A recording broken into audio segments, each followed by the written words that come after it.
حاجات ما كنتش راضية عنها عملتها، مع ان عمري في يوم ما كنت بحبها، وده كله علشان ارضي حد ما حبنيش. واما لقيت مفيش امل في موضوعنا انتهى، انا ليه بنزل من كرامتي المستوى ان ابقى بتنازل عشان نبقى سوا؟ وفي النهاية لقيته بعد الحب ده سابلي فراق وجوه في قلبي جرح ملوش دوا.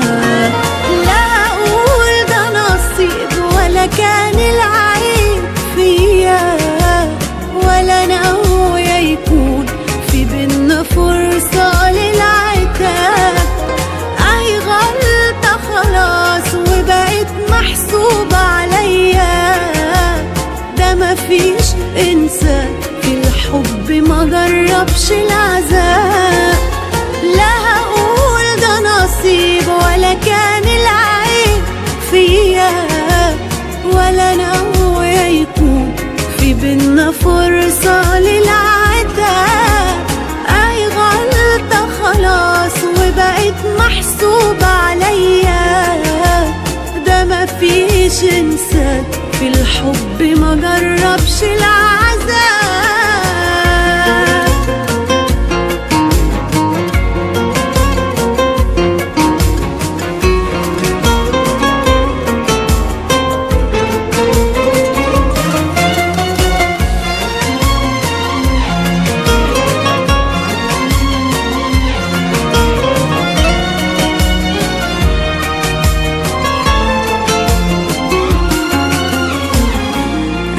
عشت أضحي وفي النهاية كسبت،